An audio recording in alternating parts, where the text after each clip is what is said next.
वालेकुम, क्या हाल है? सब लोग खैरियत से हैं। इस्लामाबाद हाई कोर्ट के अंदर एक नए बहरान ने जन्म ले लिया और ऐसा लगता है कि आने वाले दिनों में ठीक ठाक फड्डा हो जाएगा। अब जो 3 नए जजेस आए हैं और उसके बाद जो इस्लामाबाद हाई कोर्ट के जजेस हैं उनका लॉन्ग टर्म प्लानिंग क्या है, ये हम आपको आज के व्लॉग में पूरी तफसील के साथ बताएंगे। और बार एसोसिएशंस ने आज एक हंगामी प्रेस कॉन्फ्रेंस की और उसमें एक लंबी तहरीक चलाने का ऐलान कर दिया। क्या वाकई को तहरीक चल रही है, ये भी आपको इसी व्लॉग में पूरी तफसील के साथ बताया जाएगा।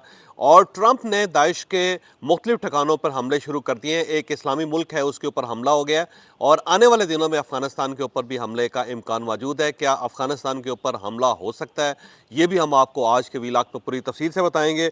लेकिन व्लॉग की तरफ जाने से पहले मेरी आपसे रिक्वेस्ट है कि चैनल को सब्सक्राइब जरूर कीजिएगा और ये जो बेल आइकन है उसको ज़रूर प्रेस करें ताकि नोटिफिकेशन आपको मिलता रहे। और ये याद रखें कि हर अच्छी बात, हर अच्छी चीज़ सदका जारिया होती है। अगर आपको ये व्लॉग अच्छा लगे तो किसी न किसी के साथ ज़रूर शेयर कीजिएगा। और इसके साथ साथ हमने अपने कॉलम 0 पॉइंट को ऑडियो फॉर्म में भी शिफ्ट कर दिया है। आपकी स्क्रीन पे एक लिंक आ रहा है, आप इसे क्लिक करके अब हमारे कॉलम ऑडियो फॉर्म में भी सुन सकते हैं। सबसे पहले इस्लामाबाद हाई कोर्ट के बहरान की तरफ आते हैं। कल गवर्नमेंट ने अचानक 3 जजेस को ट्रांसफ़र कर दिया इस्लामाबाद हाई कोर्ट में। ये इशू कई दिनों से चल रहा था और इस पर हम कई व्लॉग्स भी कर चुके हैं। और इसके ऊपर क्योंकि उससे पहले इस्लामाबाद हाई कोर्ट के 5 जजेस ने ख़त भी लिखा था और उस ख़त में सदर साहब से रिक्वेस्ट की थी कि यहाँ किसी किस्म के दूसरी हाई कोर्ट से जज को ट्रांसफ़र न किया जाए। और साथ साथ चीफ जस्टिस ऑफ पाकिस्तान से रिक्वेस्ट की थी और साथ जो हाई कोर्ट्स हैं उनके चीफ जस्टिस रात को भी ख़त भेजा था। और उसके अंदर जो जजेस हैं इस्लामाबाद हाई कोर्ट के, उन्होंने रिक्वेस्ट की थी कि एक तो बाहर से जज ना लाए जाए क्योंकि जब आप ट्रांसफ़र करके लाएंगे तो ये आइन की, कानून की सरीहन खिलाफ वर्जी होगी। और साथ साथ उन्हें ये भी बताया गया था कि अब आपने अगर नया चीफ जस्टिस तैनात करना है तो हम तीनों में से जो 3 सीनियर 3 जजेस हैं उनमें से किसी एक को तैनात करें। बाहर से ला के यहाँ पे इस्लामाबाद हाई कोर्ट के अंदर उसको chief justice of Islamabad high court तैनात करना ये ज़्यादती है और ये आइन की खिलाफ वर्जी है और हम इस पर ठीक ठाक स्टैंड लेंगे। ये ख़त आया और उसके बाद ज़ाहिर है इसके ऊपर व्लॉग्स भी हुए, टेलीविज़न शोज़ भी हुए और उससे पहले 3 जजेस के नाम आने शुरू हो गए थे। लेकिन जो सरफराज डोगर साहब है, जस्टिस सरफराज डोगर साहब है, जिनका ताल्लुक लाहौर हाई कोर्ट में और वहाँ सीनियरिटी में 15वें नंबर पे हैं, उनके बारे में ज़्यादा चीज़ें आनी शुरू हो गई कि शायद वो इस्लामाबाद आ रहे हैं। और फिर उसके बाद एक सन्नाटा सा हो गया और ऐसे लगने लगा कि शायद ये मामला रुक गया है। लेकिन कल अचानक फिर नोटिफिकेशन आ गया सदर साहब की तरफ से और उस नोटिफिकेशन में 3 जजेस को ट्रांसफ़र करके इस्लामाबाद हाई कोर्ट पहुंचा दिया गया, जिनमें से जस्टिस सरफराज डोगर साहब, इनका ताल्लुक लाहौर हाई कोर्ट से, लाहौर हाई कोर्ट से यहाँ तशरीफ़ लाए। सिंध से जस्टिस खादम हुसैन सोमनो साहब को बुलाया गया, वो यहाँ ट्रांसफ़र हो गए, इस्लामाबाद हाई कोर्ट पहुँच गए। और बलूचिस्तान हाई कोर्ट से जस्टिस मोहम्मद आसिफ साहब को इस्लामाबाद हाई कोर्ट में ट्रांसफ़र कर दिया गया। तो ज़ाहिर है जो एक नया बहरान था और उसके बाद फिर आज हंगामी तौर पे तीनों बार एसोसिएशंस ने यहाँ पे कॉन्फ्रेंस की, एक मीटिंग की और उसके बाद उन्होंने एक मुश्तरका एलामिया जारी किया। ये जो 3 बार एसोसिएशंस हैं इनका ताल्लुक इस्लामाबाद हाई कोर्ट बार के साथ है। तो इसमें इस्लामाबाद बार कौंसिल है, Islamabad high court bar association है और डिस्ट्रिक्ट बार एसोसिएशन है। तो तीनों के सरबराहान ने, सदूर ने यहाँ पे प्रेस कॉन्फ्रेंस भी की और उसके बाद इस फैसले को रिजेक्ट कर दिया और कहा कि गैर कानूनी, गैर आइनी है, लिहाजा फौरी तौर पर गवर्नमेंट को ये वापस लेना चाहिए और उसके बाद जो अदल और इंसाफ का कत्ल नहीं करना चाहिए और जो सूरत पुरानी चली आ रही है उसी को जारी और सारी रखना चाहिए। उसके बाद जो गवर्नमेंट का व्यू है वो डिफरेंट है। उन्होंने कहा जी कि हमने कोई ख़ास गलती नहीं की, ये तो एक नॉर्मल प्रोसीजर है क्योंकि जब इस्लामाबाद हाई कोर्ट बनी थी तो उस वक्त ये फैसला हुआ था कि फेडरल जो है वो बेसिकली 4 सूबों की फेडरेशन है। तो चारों सूबों से यहाँ पे जो हाई कोर्ट बनेगी इस्लामाबाद के अंदर, उनमें से चारों सूबों से जो जज हजरात हैं उनको यहाँ तैनात किया जाएगा ताकि एक पैरिटी सी हो, बजाय इसके कि सिर्फ एक सूबे की नुमाइंदगी यहाँ पे हो। तो पहला नुक्ता तो गवर्नमेंट ने ये उठाया कि जनाब हमने तो ये शुरू में ये फैसला किया हुआ था जब ये हाई कोर्ट बनी थी। फिर साथ साथ ये भी बताया गया कि 3 जजेस इससे पहले भी आ चुके हैं। 2009 में जस्टिस सरदार मोहम्मद असलम साहब लाहौर हाई कोर्ट से यहाँ आए थे और बाद में वो चीफ जस्टिस भी बने थे। फिर जस्टिस बिलाल खान साहब जो थे वो लाहौर हाई कोर्ट से आए थे और उन्हें भी चीफ जस्टिस बनाया गया था। फिर यहाँ पे जस्टिस इकबाल हमीदुर रहमान साहब जो हैं वो भी यहाँ पे आए थे और वो भी इस्लामाबाद हाई कोर्ट में लाहौर हाई कोर्ट से लाए गए थे। उस वक्त किसी ने एतराज़ नहीं किया था, लेकिन आज ये एतराज़ क्यों किया जा रहा है। एक दूसरा नुक्ता ये बयान किया गया। तीसरा ये कहा गया है कि जनाब ने 26वीं तरमीम जब हुई तो उसके अंदर आर्टिकल 200 है। आर्टिकल 200 के तहत किसी भी सूबे के किसी भी जज को किसी दूसरी बार में शिफ्ट किया जा सकेगा, ट्रांसफ़र किया जा सकेगा, और इसके अंदर जब कानून के अंदर इजाज़त है तो उसको फिर इस्तेमाल क्यों ना किया जाए।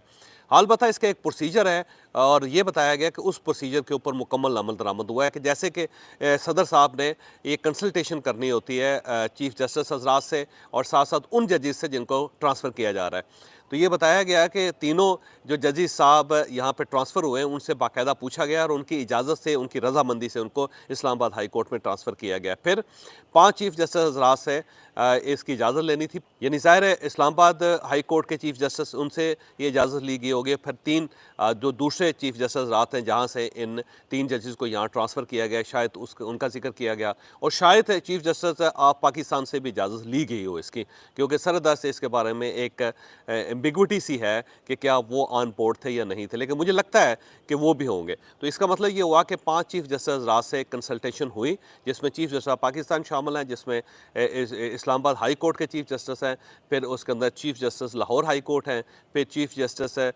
सिंध हाई कोर्ट हैं और फिर चीफ जस्टिस कोयटा, फिर chief justice Balochistan high court शामिल हैं।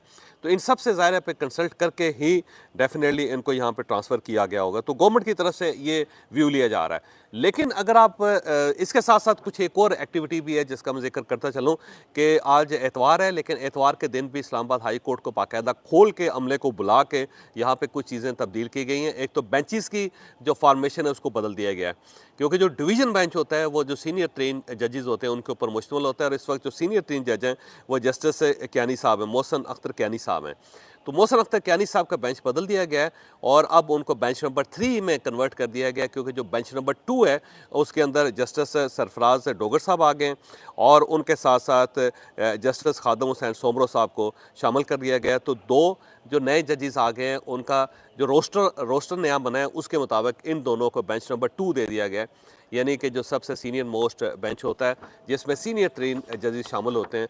और चीफ जस्टिस साहब अगर किसी केस को बहुत सेंसिटिव समझते हैं तो हमेशा वो डिवीज़न बेंच के पास जाता है। अपीलें भी डिवीज़न बेंच के पास जाती हैं मोमन बड़े केसेस की। तो डिवीज़न बेंच भी चेंज हो गया है और उसका अब ये बेंच 2 हो गया है और जो बेंच 3 है उसमें से मोहसन अख्तर कियानी साहब चले गए हैं। तो अब ज़्यादातर फैसले जो होंगे वो बेंच 2 में यानी डिवीज़न बेंच के अंदर होगा और इसकी फार्मेशन आज तब्दील कर दी गई है और इसके ऊपर बाकायदा काम हुआ है छुट्टी के दिन पे।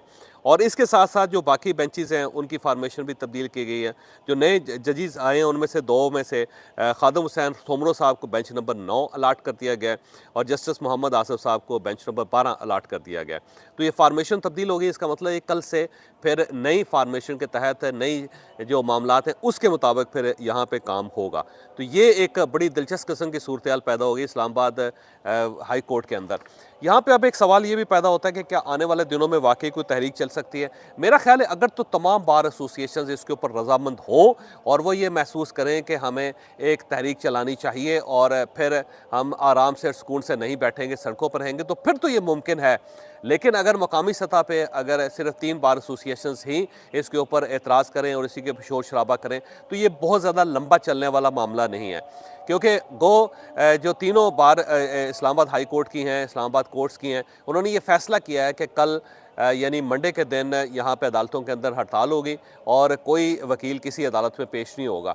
तो ये मामला यहाँ तक तो हो सकता है कि अगर 1, 2, 3 हड़तालों के बाद मामला शायद सेटल हो जाए, क्योंकि आगे नहीं बढ़ सकता। लेकिन अगर तमाम बार एसोसिएशन जो पूरे पाकिस्तान की हैं वो अगर इसके ऊपर स्टैंड ले जाती हैं और फिर वो ये फैसला करती हैं कि अब इसके ख़िलाफ़ पूरे पंजाब के अंदर, पूरे बलूचिस्तान के अंदर और पूरे सिंध के अंदर यहाँ पर हड़तालें होंगी, तो फिर ज़ाहिर है गवर्नमेंट के लिए खासा मुश्किल हो जाएगा इस मामले को कंट्रोल करना। लेकिन अगर ये मकामी सतह पर रहता है तो इसको बड़ी जल्दी सेटल कर लिया जाएगा, फिर ये बहुत लंबा चलने वाला मामला नहीं है, क्योंकि ज़ाहिर है वकला ने फ़ीसें ली होती हैं बहुत सारे मुवक्किलात से, अपने उन तमाम लोगों से जिनके वो केसेस लड़ रहे हैं। तो जब वो अदालतों में पेश नहीं होंगे तो ज़ाहिर है लोग जेलों के अंदर हैं, लोगों की बेल्स लगी हुई हैं, लोग खासे मजबूर हैं, तो वो क्यों वकला को आसानी से बर्दाश्त करेंगे, फिर ज़ाहिर है प्रेशर आएगा।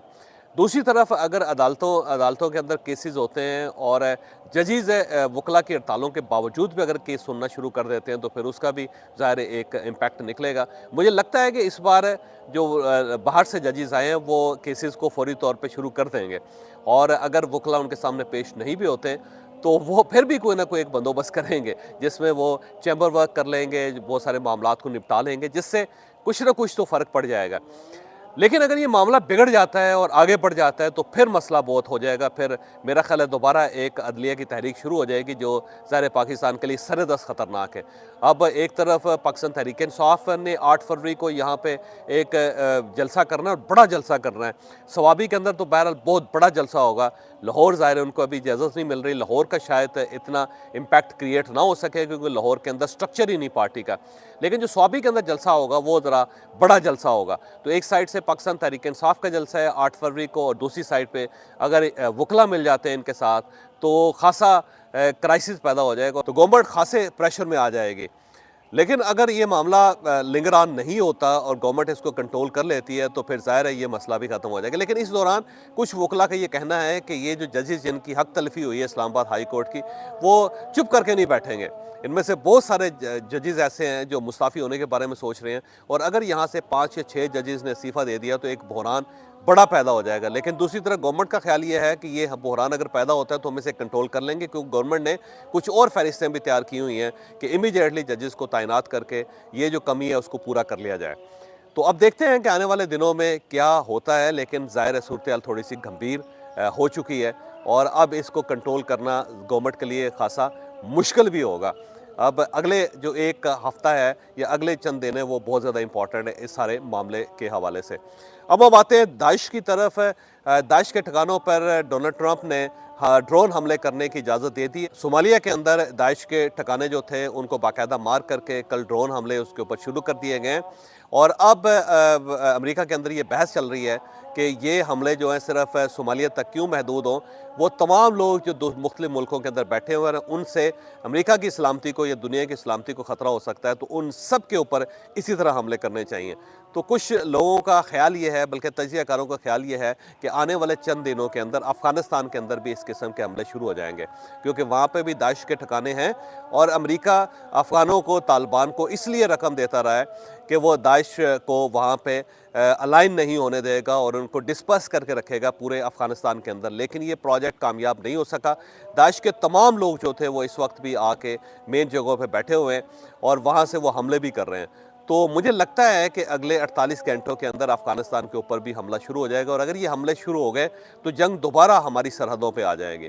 तो पाकिस्तान की सूरत-ए-हाल देख लें कि अफ़गानिस्तान जो पाकिस्तान का हमसाया भी है और सरहद भी है, वहाँ पे अगर जंग शुरू हो जाती है और वहाँ पे हमले शुरू हो जाते हैं तो ज़ाहिर है उसका इम्पैक्ट पाकिस्तान में आएगा।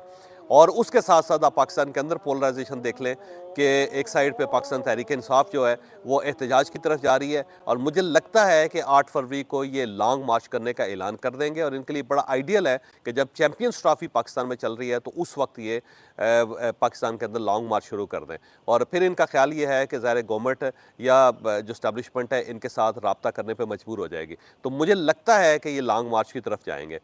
तो और इसके साथ साथ ज़ाहिर पाकिस्तान तहरीक-ए-इंसाफ़ की नई क़यादत आई है खैबर पख्तूनख्वा के अंदर और वो पूरी कोशिश करेगी कि वो अपनी रेट स्टैब्लिश कर सके, ये साबित कर सके कि हम जो पिछले लोग थे यानी गंडापुर साहब उनसे ज़्यादा बेहतर हैं।